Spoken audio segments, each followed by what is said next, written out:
এবারের কোরবানির ঈদে এক ছাগল কেড়ে নিয়েছে মিডিয়া ও সামাজিক যোগাযোগ মাধ্যমের সব আকর্ষণ। 15 লাখ টাকার ছাগলটির নেপথ্যে আছেন মুশফিকুর রহমান ইফাত নামের এক তরুণ, যার বাবা জাতীয় রাজস্ব বোর্ড NBR এর সদস্য মতিউর রহমান, আছেন কাস্টমস, এক্সাইজ ও ভ্যাট অ্যাপিলেট ট্রাইব্যুনালের প্রেসিডেন্টের দায়িত্বে। সোনালী ব্যাংকের পরিচালক পদেও রয়েছেন তিনি।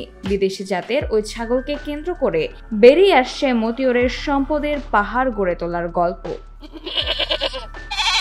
এ অবস্থার প্রেক্ষাপটে দেশে ছাগল উৎপাদনের পরিস্থিতির দিকে আমরা তাকাতে চাই। প্রাণী সম্পদ অধিদপ্তরের হিসেবের দিকে তাকালে দেখা যায় দেশে ছাগল উৎপাদন কমতির দিকে আছে। এক দশক আগে দেশে ছাগলের সংখ্যা ছিল 2,54 লাখ, বর্তমানে রয়েছে প্রায় 2,70 লাখ। এরই মধ্যে ছাগলের নিবন্ধিত খামার রয়েছে 5,479টি, যেখানে প্রায় পুরোটাই প্রাকৃতিক প্রজননের মাধ্যমে ছাগল উৎপাদন হয়। দেশের ছাগলের সবচেয়ে জনপ্রিয় জাত ব্ল্যাক বেঙ্গল। জাতটিতে ভৌগোলিক নিদর্শন GI হিসেবে চলতি বছর স্বীকৃতি দেওয়া হয়েছে। এছাড়া যমুনাপাড়ি, হরিয়ানা, ব্রিটল, বারবারি, সিরোহী সহ বিভিন্ন জাতের ছাগল পালন করেন খামারিরা। যদিও 2007 সালের প্রাণী সম্পদ নীতিমালা অনুযায়ী ব্ল্যাক বেঙ্গল ছাড়া অন্য কোনো জাতের ছাগল প্রজননের কোনো প্রাতিষ্ঠানিক স্বীকৃতি নেই।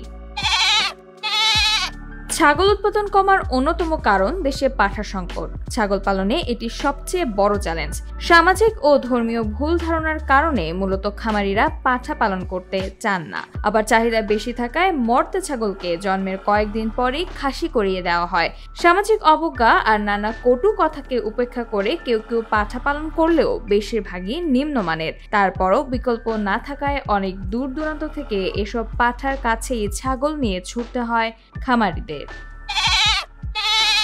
বিশ্বের বিভিন্ন দেশে কৃত্রিম প্রজননের মাধ্যমে ছাগল উৎপাদন করা হলেও বাংলাদেশে সরকারিভাবে এর ব্যবস্থা নেই। লাভজনক না হওয়ায় বেসরকারি প্রতিষ্ঠানগুলো তেমন এগিয়ে আসছে না।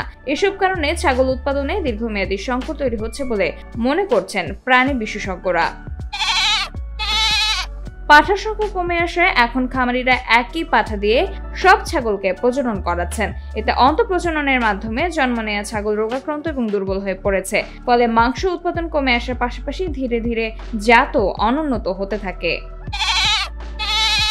দেশের প্রাণী সম্পদ খাতের প্রধান চালিকা শক্তি নারী, বিশেষ করে গ্রামীণ নারীদের শ্রমে ভর করেই এগোচ্ছে এ খাত। বিশ্বব্যাংকের এক প্রতিবেদনের তথ্য অনুযায়ী প্রাণী সম্পদ খাতে নারীর অংশগ্রহণ 88.2 এবং পুরুষের কেবল 11.8%। এর মধ্যে নারীদের বড় একটি অংশ ছোট পরিসরে ছাগল লালন পালন করে থাকেন। তবে প্রজননের জন্য ভালো পাঠা না পাওয়ায় অনেকেই খামার বন্ধ করে দিচ্ছেন।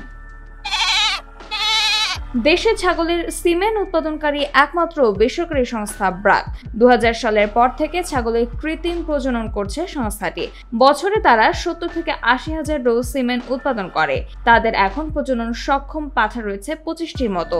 এক্ষেত্রে সফলতার হার 55 থেকে 60%। কৃত্রিম প্রজনন সংশ্লিষ্ট কর্মকর্তারা জানান, গরুর ক্ষেত্রে কৃত্রিম প্রজনন লাভজনক হলেও ছাগলের ক্ষেত্রে তা এখনো লাভজনক হয়ে ওঠেনি। ফলে এতে আগ্রহ দেখান না প্রজনন কর্মীরা। সামিহা তাবাসসুম, খবর সংযোগ।